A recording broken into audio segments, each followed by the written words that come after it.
Oh yeah, sounds like a fair bit of wind. All right, I've just turned, this is for others that are listening, I've just turned the streaming on.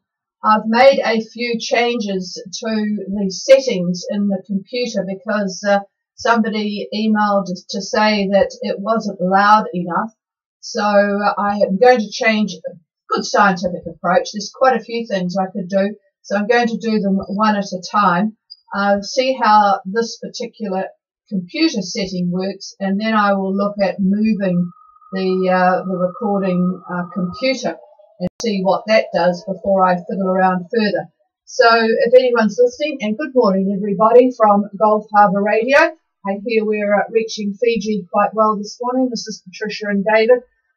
So that's good on the radio. Maybe there's not going to be too many people on streaming centres. We're coming through okay on the radio. But we'll just start doing a few changes to see if things can be made a little bit louder at your end. We have a 100% cloudy day again. What a surprise. 15 degrees though, not too bad here. Zero wind from the north-northwest. 1008.6 and steady on the bar. And I know there are a few people moving around. We've just talked to Mr. Troy. He's trying to get to the southern Lao, or at least the middle of the Lao.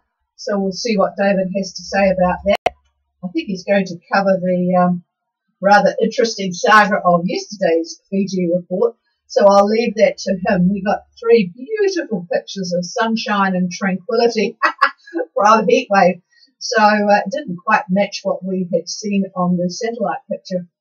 All right, I'll just do a pause. I have got just come in, unfortunately, the messages from people concerning forecast for today. It was more helpful to get the ones last night, I would add, because as you know, we are going to be very short time today. We're all packed and ready to scream out the door to join the stop and go traffic through Auckland. There are some boats that are wanting to head to New Zealand early next week. David will comment on that, but he'll probably do another update on Sunday because it's not looking all that great. So what we'll do, we got an email from Gracias. Good morning, Dave and Lorna.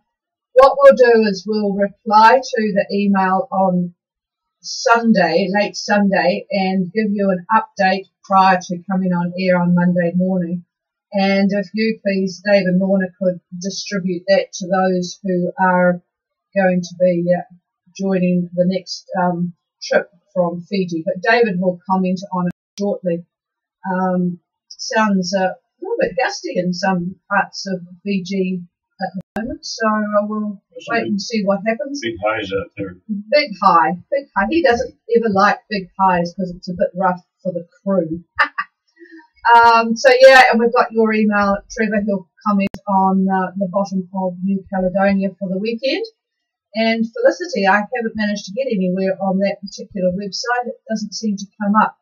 And Diego says the volume is much better. Well, that's good. I won't have to start moving things around from there. Thank you for that report on the streaming. I'll just do a pause in case there's anything of importance. Not a great deal of news actually today in the world.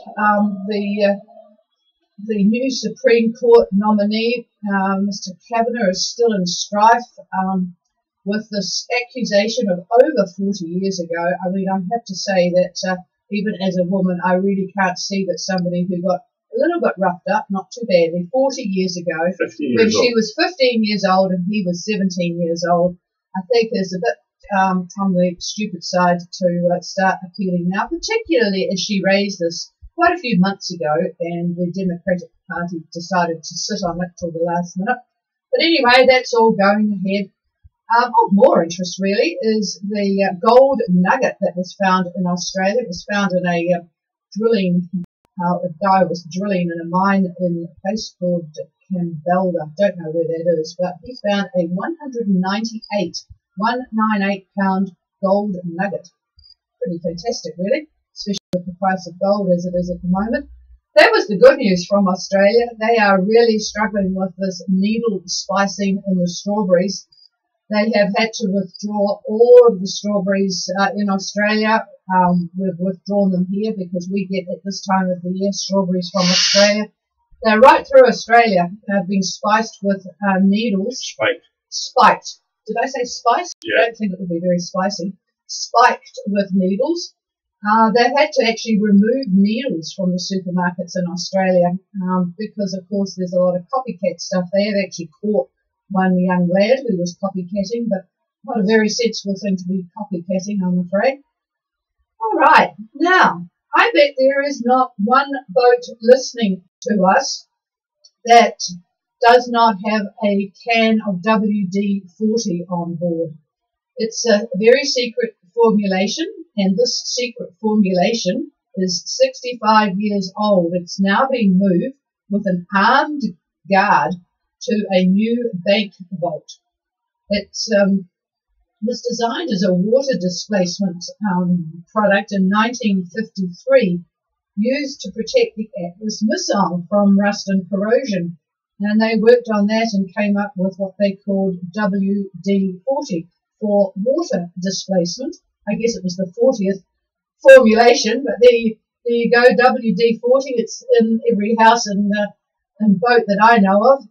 They're based in San Diego, actually. It was originally called the Rocket Chemical Company. They also have 3-in-1 oil as one of their products. All right, so that's WD-40, but more than I knew before. Going back with a lot of Australian news this morning, 2 people have been attacked by sharks in the Whitsundays at a place called Sid Harbour. I don't know where that is. One girl, actually I think she's a Kiwi, and a woman from Tasmania. They're both in critical condition. They got attacked on the legs, not the same day, one day after each other. So quite badly attacked. I guess the shark didn't like the taste of female human, and so that was all they got, but a pretty bad wound, and so they are fighting for their lives in Queensland. British Columbia, I just happened to be scrolling through things, and in British Columbia they're having one of their worst fire seasons ever, but they had the most amazing video. A tornado came through at the same time and took one of the firefighters' hoses. So you see this hose spinning up into the tornado. It caught fire because it was sort of going through the fire at the same time. Really spectacular video of it. It was totally amazing. That's about it for news, really. I was going to tell you the New Zealanders out there won't be very happy with this little bit of news. The tax working group has come up with some ideas for getting more tax out of us, and the old capital gains tax is on the agenda. For those of you from other parts of the world, you'll be wondering why on earth we haven't had a capital gains tax at this stage, because a lot of Kiwis use that to improve their standard of living in their old age. They end up with 1 or 2 or more rental homes. But the capital gains is definitely on the agenda, not the family home, but everything else. Plus, there's going to be possibly an assets capital gain tax, which would cover other things that one has. They were not specific about that. I wonder if it's cars and boats. That would be a bit horrific, wouldn't it? Anyway, that's about the news. We're going to be a little bit quicker this morning. I've got a couple of reports from Fiji, at least 20 knots of east-southeast at Yandua. That sounds pretty gusty. Not very much cloud around. So thank you for that session. And it sounds like it's pretty nice in Nananuira, northeast Viti Levu. So, well, what else have we got? That's about it, really. I'm going to just see if there's any other questions. A bit late for questions, really. But we're going to start the weather a little bit earlier today because it's a little bit short time for us. We're going to spring off as soon as we're finished here. So Mesa Troy is on the way from Matai in the northern Lao, or to the northern Lao, 10 knots out of the southeast. Flat seas, scattered cubes, some showers to the northeast. So that sounds pretty decent for trying to get somewhere, except I'm not sure that it's good to get to the southern Lao. All right, anybody with anything? And then we might start the weather a bit earlier this morning. Didn't hear anything, so let's go, says David. All right, good morning. Yeah, well, I hope everybody had, in Fiji anyhow, had a frolicking time in the trough. And yes, it did fizzle. Another good example of model error. Now, the support for the trough actually moved to the north. Now, we spotted this on satellite imagery, and it was to the west of the Asawas and Viti Levu. And when you look at it on a loop, basically the idea is to sort of project what you're seeing.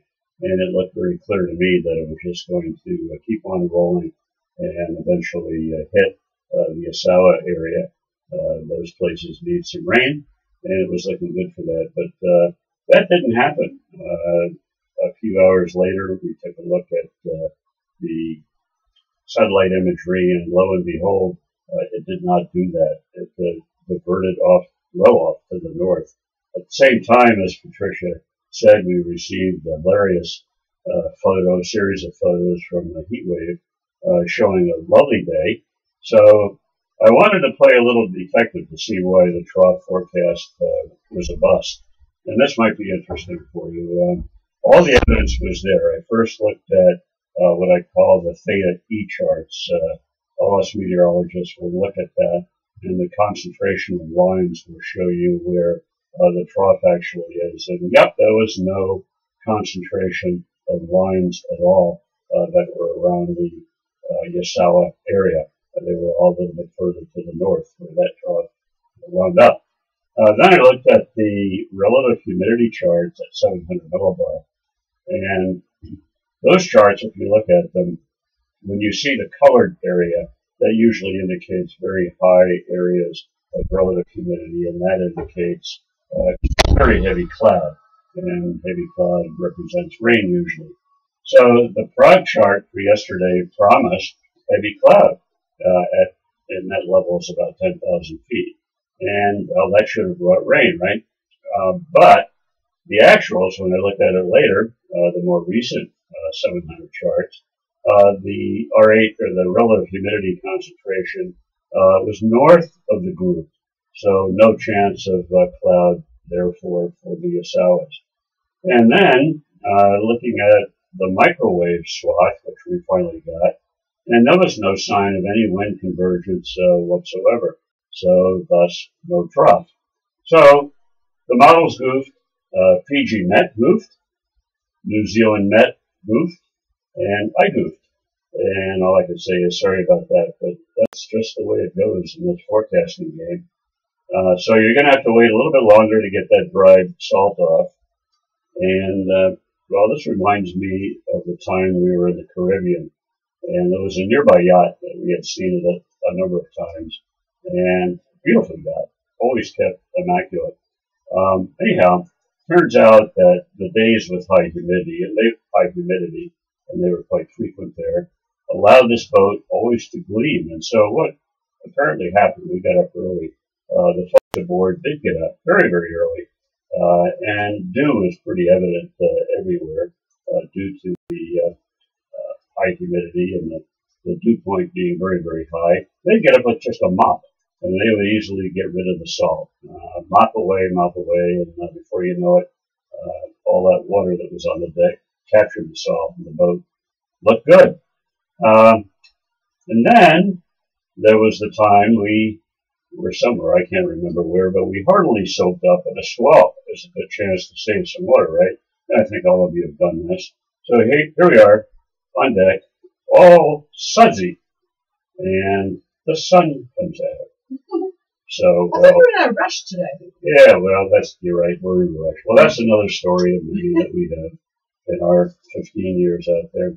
All right, well, check out the synoptic picture now and get going on this. Our eastern high hasn't moved very much at all. We've been talking about it all week.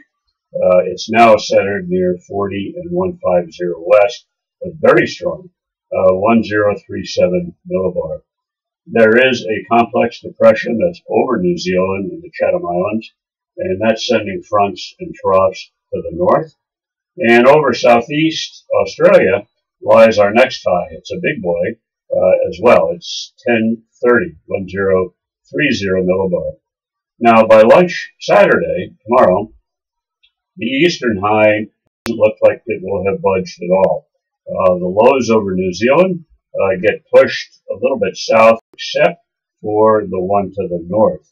And it sits there due north of the North Island, and it starts to provide cyclonic flow over the cruising route all the way up to 25 south. And the high that's over southeast Oz hasn't moved either. But its ridge is pushing east all the way to New Cal and Vanuatu. And finally, we'll look to lunch on Sunday. Virtually no movement for the eastern high, 40 south, 148 west, just a degree or two it's moved. Central pressure, 1035, still very strong, so it's going to be providing quite a bit of wind to the north. The New Zealand depression is going to shift to the east a little bit. That northern one, the center, will be 33 and 178 west. The Oz high, the center of it, is going to drift south a little bit, but its ridge keeps on pushing east, and it's going to push all the way to Tonga. So that's the weekend picture. That's the synoptic picture for your weekend. Now, up in the tropics, our trough that was over Tonga and was supposed to be over Fiji has lifted, as we said, and it runs north of Niue, goes up to Futuna. The Solomon's Trough is still present, and that's running to the Santa Cruz Islands. We've got another that lies over the Louisiades, and the last one over Tuvalu and Tokelau, then it heads southeastward. All this is based on, again, the satellite loop that we look at all the time, and that's the most recent one this morning. So all of the island groups are basically trough free, but scattered cloud is found over Vanuatu and New Cal, and on and off cloud for Tonga, and particularly Samoa, who is being affected by the trough. So looking at Tonga today, we'll look at winds for the weekend for you. You could expect northeast to east winds. They'll be in the 15-knot range. Saturday, northeast 15 or so. And Sunday, northeast to northeast. I would say 10, maybe 10 to 15. And the tail end of a trough may affect the group this weekend. There's not much in it. It'll get up there, but it may be quite dissipated when it gets up to Tonga. Now Fiji briefly looks, they look pretty decent on satellite imagery. Taking a look here, there's a chance of a brief shower over the weekend, again as tail ends of these troughs further to the south are possibly going to pass through. And when I mean tail end, I mean that it's the very end of them. But they're there in the passage route, that's for sure. So the winds today, mostly southeast 10 to 15, but there will be areas where gusts will get up to 20. Saturday, south to south-southeast, 10 to 15 as well. Sunday, the same, 10 to 15. And Monday, they'll start to back to the southeast, and there'll be a good 15 knots for Fiji. So that's the general outlook for the Fiji area, wind-wise. Vanuatu, mostly southeast to about 15 knots, call it 10 to 15, but the northern bits, 15 to 20. On Saturday, southeast, 15 to 20, well to the north, but from Afate to Anisham, south-southeast, about 10 to 15. And on Sunday, the wind is going to pick up a bit, southeast 15 to 20, and the same on Monday, but the northern parts of Vanuatu, watch out there because we're looking at maybe 20 to 25 knots, especially up in the banks. New Cal today in the southern lagoon, light air, south-southwest in the 10-knot range. On Saturday, the wind will pick up just a little bit, south-southeast, possibly in the 20-knot range, and possibly gusts to 25. By dinner, south-southeast about 20. Sunday, south-southeast, fairly light now in the lagoon, southern lagoon. but south-southeast 20 offshore. So we have a few boats that are headed to Australia. And once they get through the pass and whatnot, they'll notice the wind is going to pick up, what I just mentioned. Anyhow, back to the lagoon, we'll be looking at about 15 knots on Sunday. So not bad at all for that. On Monday, easterlies 10 to 15 knots. Now, looking long range for the islands, I don't like what I see Wednesday through Friday of next week. And that's from Vanuatu to Fiji and maybe Tonga as well. It looks like there's a fair amount of convective activity involving an active trough. And what's happening is north to northeast winds coming in from the high well to the east are going to clash with southeast winds from the western high. And that's going to be the driver for this. They're going to clash and possibly cause a little bit of strife in the form of clouds and showers. So we'll see how this develops early next week. Overall, you guys are hitting us with leaving early next week to New Zealand. It takes me quite a while to do an analysis on this. So what I'll do, as Patricia said, on Sunday, probably in the afternoon, I will take a look at that in more detail. We'll have quite a few more model updates by then. But I could tell you right now it doesn't look very good. If I were to make a decision right now, I would think about another week. But that could change. Certainly can, and it has in the past. So we'll see what happens today and tomorrow and early Sunday, and I'll give you a report on Sunday, and we'll talk about it on Monday as well on the radio. So I think that's it for me. Any questions, come now. Otherwise, we're going to take off. Here's Patricia.